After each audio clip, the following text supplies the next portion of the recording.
ఆధ్యాత్మిక ఉదాసీనత పర్వాలేదనేది, it's okay, it's all right, light తీసుకో. ఇది పెద్ద క్యాన్సర్ తయారైపోయింది క్రైస్తవుడికి.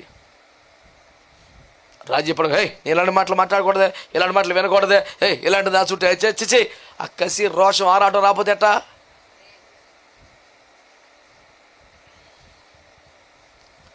పరిశుద్ధత కోసం పరితపించే మనసు రాకపోతే బిడ్డలారా డేంజర్లో పడిపోతావు. దేవుని మాటలు మంచిగా అర్థం చేసుకోండి. నువ్వు మారు మనసు పొందావు, దేవుని ఇంట్లో పుట్టావు, దేవుని సంఘమని ద్రాక్ష తోటలో నాటబడ్డావు. ఇదిగో వీళ్ళు ఉన్నారే అంతకన్నా పరిశుద్ధంగా బతికిన వాళ్ళే. కానీ ఏమన్నాడు దేవుడు? అది గొమొర్రా పొలములో పుట్టింది, అది సొదొమ ద్రాక్ష వల్లి, దాని పండ్లు కారు ద్రాక్షలు, చేదు పండ్లు. ఆ ద్రాక్ష రసం నాగుపాముల విషం, క్రూర సర్పాల విషం, చాలా ప్రమాదకరమైన వ్యవహారం అని దేవుడు మాట్లాడుతున్నాడు. అది ఆ తీవ్రత ప్రజల్లోకి ఎలా వచ్చేసింది తెలిసిన? ఇర్మియా గ్రంథంలో ఒక మాట ఉంటుంది చూడండి, 31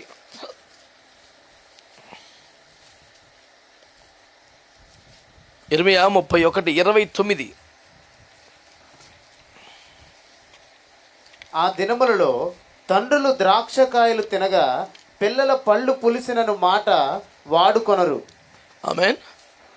ఒక కాలం రాబోతుంది, ఒక దినము రాబోతుంది, నేను వ్యవస్థను సరిచేస్తాను, బాగు చేస్తాను, మళ్ళీ ప్రజలను దీవిస్తాను, కడుగుతాను, శుద్ధీకరిస్తానంటూ అప్పుడు వారి తండ్రుల ద్రాక్ష పండ్లు తింటే వారి పిల్లల పళ్ళు పులిసిని అనే మాటకి అనరు అన్నాడు. అంటే అప్పుడు దాకా ఆ మాట ఉంటుంది, ఆ ఎండ్ టైం 20 వచ్చేదాకా. ఆమేన్.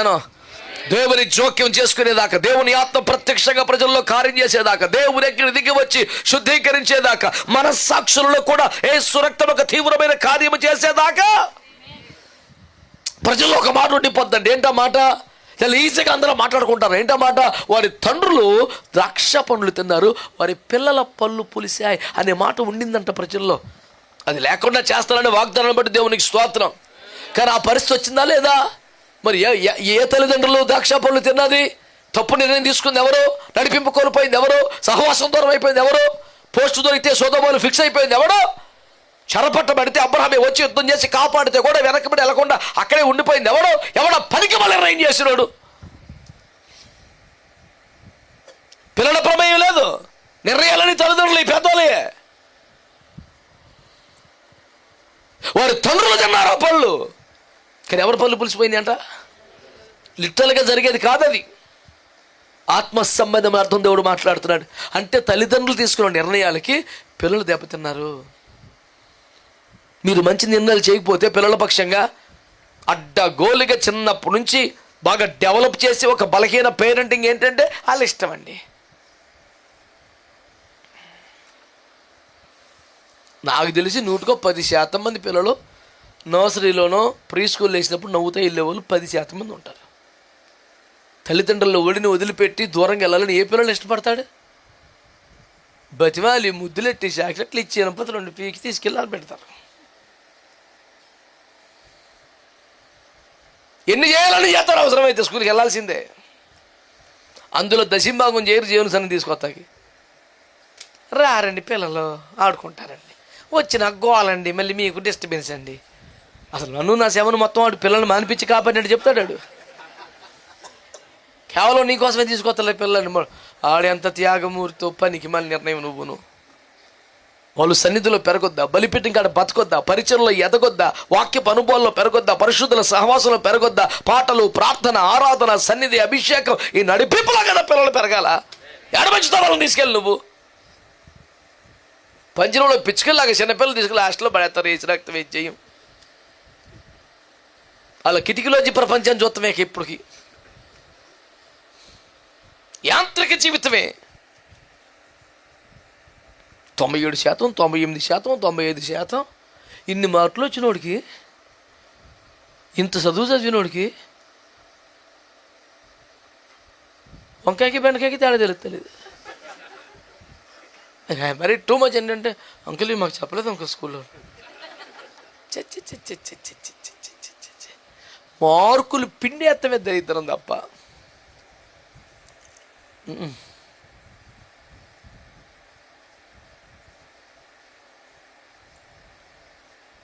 ఒక అనారోగ్యకరమైన విద్యా వ్యవస్థ రాజ్యం వెళ్తుంది భూమి మీద. నేను తీవ్రమైన నిరసనతో మాట్లాడుతున్నా, పూర్తి సోయిలో ఉండే. ఎంత 10/10 97 95 ఆమె 95 5 ఎందుకు పోయినాయి? మిక్సీలో రుబ్బేటివన్నీ ఇప్పుడు 5 తీ బయటికి రా. పిల్లలను ప్రేమించండి, పిల్లలను ప్రోత్సహించండి, పిల్లల్ని హెచ్చరించండి, బిడ్డలను గద్దించండి, శిక్షించండి, అన్నీ చేయండి. కానీ పిల్లల మీద ప్రెజర్ పెంచి నాశనం చేసేయకండి. మీరు కాకపోతే ఎవడు చెప్తారు? భయం చెప్పండి, పర్లేదు. కానీ ఇదేంటిది? ఒకడు మార్కులు రాకపోతే సూసైడ్ చేసుకోపోయాడంట. మేడం మీద దూకెత్తే ఆడు సావలా, బతుకంతా సచ్చేలాగా అదొక రకంగా బతికాడు. అన్ని ఇరిగిపోయి ఎంత పని ఎందుకు చేశాడంటే, నేను దూకపోయినా మా అమ్మ దూకేద్దగా, ఎందుకని నేను దూకేశాను అంటాడు. ఆడి ఫెయిల్ అయిన వాడు కాదురా బాబు, 90% అంటే ఆడికి 70% వచ్చినాయి అంట. ఈ మాత్రం ఎందుకు దూకేసావు అంటే, నేను దూకపోయినా అమ్మ దూకేద్దు కదా, అమ్మదులు నేనే దూకేశాను అన్నాడంటే వాడు. ప్రేమించండి, గద్దించండి, శిక్షించండి. మీరు కాకపోతే ఎవరు? సర్వహక్కులు మీకున్నాయి, మీ బాధ్యత కూడా. కానీ అదే టైంలో మజ్జిగ బాగా చిలికితే వెన్న ఎక్కువ వస్తుందని తెగ చిలికెత్తే కొండ పగిలిపోయిందంట.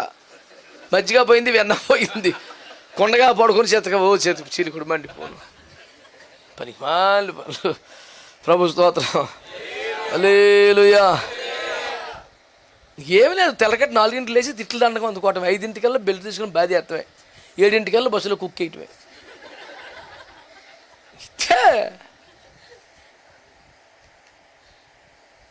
వారంలో 1 గంట 1 పూట అయినా కాసేపు సరదా పడ్డ పిల్లలతో కాసేపు ఆడుకుని ఆటపాట. ఆడుకోకపోతే చదవచ్చు కదా, అంతే.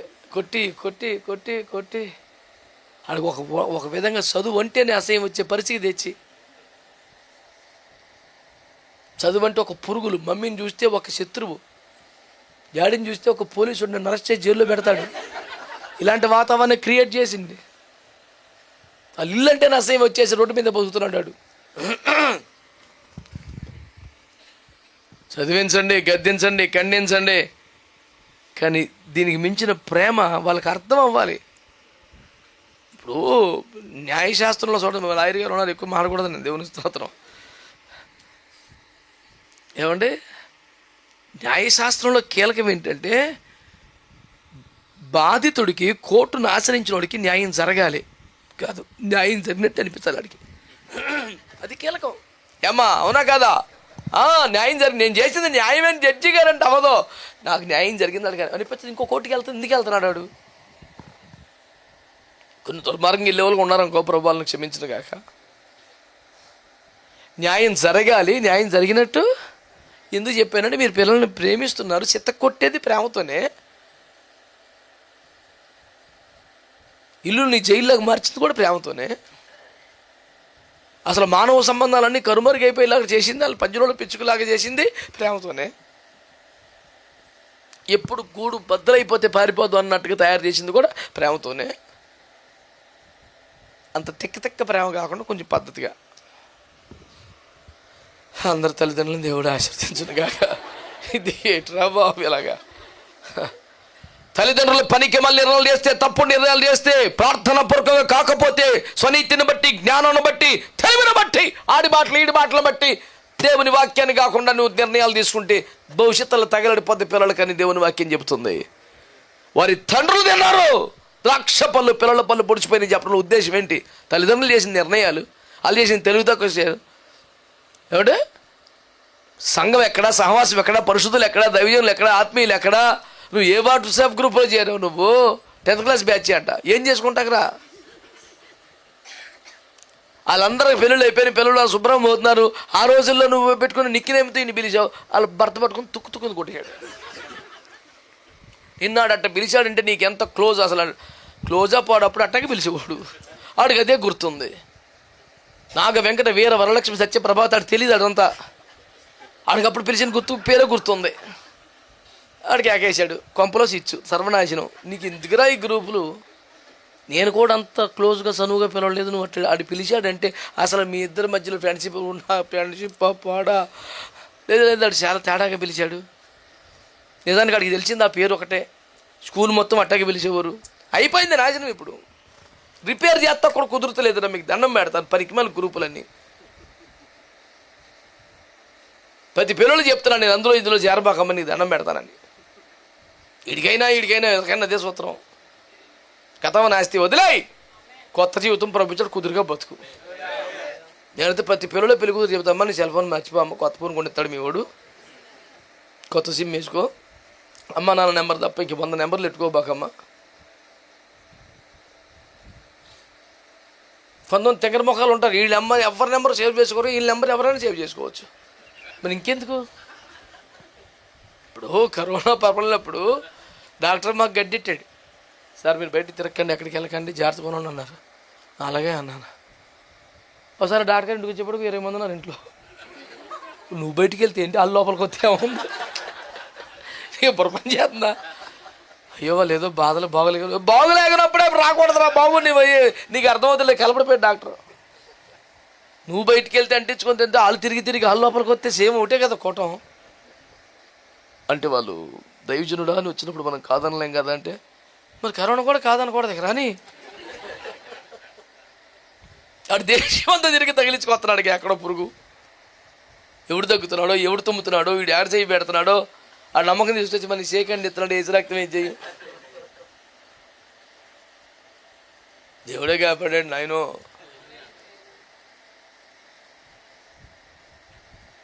ఎవడికి మన ఫైతోములో చుట్టుపక్కల అసలు సిమ్టమ్ కూడా ఎవరికి రాలే, ఏసు రక్తం ఏం చెయ్యి. ఆ పోలీసులు వచ్చేవాళ్ళు, ఈ వాలంటీర్లు వచ్చేవాళ్ళు, మీరు గేట్లు తీసి ఉంచున్నారు ఏంటి, ఎప్పటికప్పుడు తలుపులు వేసే తాళాలు వేసే కుక్కను పెంచుకోవాలి. ఓరు ఆయన ఇది దైవజనుడు కొంప. ఎవడు కష్టమోడో బాధోడో రోగమోడో దయ్యం పట్టినోడు తెప్పలోడు రాత్రిలో పగలో వస్తాడు, కుక్కను పెంచుతేటరా ఏంటి. కుక్కల గురించి వదిలేపారు వాళ్ళు, కుక్కలు ఎంత పెంచరా ఆయన. ఏసు రక్తం ఏం చేయ, దైవజనుడు వదిలేస్తారు కానీ కుక్కను వదిలేను. జంతు ప్రేమికురాలు, దేవునికి స్తోత్రం.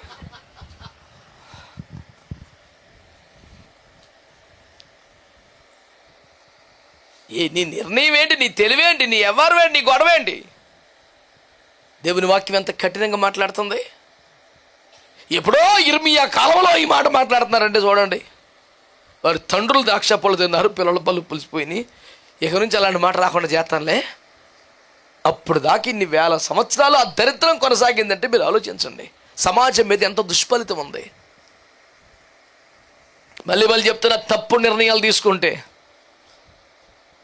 అబ్రమే వచ్చి యుద్ధం చేసి కాపాడి మళ్ళీ వింపించినప్పుడు తప్పు అయిపోయింది బాబయ్య, ఇంక వచ్చేస్తాను, ఇంక ఎలాంటి అదివేసలేను అని కాళ్ళు ఎట్టేసుకుని వెనకాలిపోతే కాదంటాడు పెద్ద మనిషి. నువ్వు పిలవపైన వచ్చి కాపాడినోడు కదరా, వెళ్ళిపోతే ఏమంటాడు, పనికి మళ్ళీ టెక్కు కాకపోతే తిడికి వచ్చాం మళ్ళీ వెళ్తే బాగుంది. ఇక్కడ బాగుంటుందా? మళ్ళీ అటు ఎట్టుకెళ్ళిపోతే చెరపడితే బాగుంటుందా? అంటే పరాయోడితో ఎన్ని తరువులు తిన్నా పర్లేదు కానీ సొంత మట్టుకు ఏమనకూడదు. నీకు పనికి మళ్ళీ ఊరికి వెళ్ళిపోతే, రోడ్లకి వెళ్ళిపోతే, ఫ్రెండ్స్ మధ్యలో ఎన్ని దెబ్బలు తినింటుకోతాడు, అమ్మ నాన్న మట్టుకు ఏమనకూడదు. రోజు తనులు తినేదే బయట. వీడు ఎవరిని ఎవడు ఊరుకుంటాడు, ఎదవేసాలు ఎత్తే గోపులు వాయించేస్తాను. అన్నో ఇది పొంగిపోయి ఉంటుంది, ఒకరోజు ఇది పొంగిపోయింది, ఎక్కడికక్కడ దెబ్బలే. ఏంట్రా అని కూడా మాట్లాడుకో. ఇంటికి వచ్చిన మనశ్శాంతి అక్కడ చేస్తా వెళ్ళిపోతాను బయటకు. అమ్మ లేదు నాన్న నువ్వు ఉండమ్మా, 2 కుక్కలు మేస్తాను, 3వ కుక్క అనుకుంటాను, ఉండరా పనికి మళ్ళీ పని. లేదా అడగకూడదు, ఇంటి దెబ్బేంట్రా అంటే కలబడిపోతామే. ఏమైందిరా అనకూడదు, బండికి సొట్ట ఎలా పడిందిరా అనకూడదు, నీకు ఇచ్చిన డబ్బులే అనకూడదు. ఇచ్చి కొంపకొత్తే మనశ్శాంతి లేకుండా చేస్తున్నావు. ఈ దెబ్బలన్నీ ఇంటికాడ తగిలిరా అంటే బయట ఎన్ని తన్నులను తినచ్చు, ఇంటి పని ఏమనకూడదు. అడిగితే మనశ్శాంతి లేని పరిస్థితి. నువ్వు నిర్ణయం తీసుకుంటే అడగకూడదు. ఈ కారు ద్రాక్షల ద్వారా వచ్చే రసం అంట క్రూరమైన నాగుపాముల విషంతో సమానం అంట. ఎందుకు అలాంటి పెంపకం పెంచాలా? సరిచేసి యేసు రక్తం ఇచ్చేయి, మళ్ళీ శుద్ధీకరించి కారు ద్రాక్ష, దేవునికి స్తోత్రం కలుగునగాక, మంచి కమ్మని ద్రాక్ష రసం ఇచ్చే పరిస్థితికి వచ్చేయాల. దేవునికి స్తోత్రం కలుగునగాక. న్యాయాధిపతుల గ్రంథము 9వ అధ్యాయంలో దేవుడు మాట్లాడుతూ చెట్లు ఉదాహరణగా చూపించి ఏం చెప్పాడట, ద్రాక్షల దగ్గరికి వెళ్ళి, ఓ ద్రాక్ష నువ్వు మాపై నాయకుడిని, మాపై అధికారం చెలాయించమని చెట్లన్నీ కోరుకుంటే ద్రాక్ష అందట. నేను దేవుణ్ణి, మనుషులను సంతోషపరచు ద్రాక్షారసం ఇవ్వవలసిన వ్యక్తిని. నేను అలాంటి పనులు చేయను. నాకు వద్దు నాయకత్వం, నాకు వద్దు రాజకీయం, నాకు ఈ పెత్తనం వద్దు. నేను ఊరికి అటు ఇటు ఊకటకు వచ్చేది నా రాను. నేను దేవుణ్ణి, మనుషులను సంతోషపరిచే ద్రాక్షారసం ఇవ్వాలి. నువ్వే ద్రాక్షారసం ఇస్తున్నావు? క్రూర, నాగు, పాములు, విసర్పణల ద్రాక్షారసమా? కారు ద్రాక్షలా నువ్వు ఇచ్చేది? తప్పు నిర్ణయం చేసావు, ఫలితం చూసావు, అబ్రహమే వచ్చాడు, యుద్ధం చేశాడు, సరి చేసుకోవాలి కదా, తిద్దుబాటు చేసుకోవాలి కదా, అది లేదు. సుధమ రాజుగారితో అంట పేరు పెట్టి పిలిచేంత చదువు వచ్చిందంటే ఇంక ఇంటికి రాడంట. పరిశుద్ధులకు దూరమై నువ్వేం సాధించావు? ఎమ్మెల్యే గారికి బాగా క్లోజ్ అండి, డైరెక్ట్గా ఇంటికి వస్తారండి, నన్ను కూడా ఇంటికి రమ్మంటారు, కారులో ఎక్కించుకొని తిప్పుతారండి. ఇప్పుడు నీ దండం పెడతాను, అదే కారులో పరలోకం దాకా వెళ్ళరా. ఇవన్నీ లోకలే కదా, విమానం ఎక్కించినా, ప్రైవేట్ జెట్ ఎక్కించినా. రోదసీకి వెళ్ళే సునీత విలియమ్స్ వెనక్కొత్తంగా తిప్పలబడి అసలు అటెళ్ళే ఉపాయం చూడి పెట్టాలి కదా. పాపం ఎంతమంది ప్రార్థనలు చేసాం, పాపం బిడ్డ ఎందుకు ఇరుక్కుపోయింది, దానికి క్షేమంగా వచ్చి ఏర్పాటు చేశారంట దేవుని కృపను బట్టి. ఇది నెలలా, ఇది అది కూడా ఒక అద్భుతమే. ఇంతకాలం సర్వైవ్ అవటమే అద్భుతం, మళ్ళీ క్షేమంగా రావడం అద్భుతం. వచ్చిన తర్వాత మళ్ళీ సాధారణ జీవితం గడపగలిగితే అద్భుతాల్లోకెల్లా పెద్ద అద్భుతమే.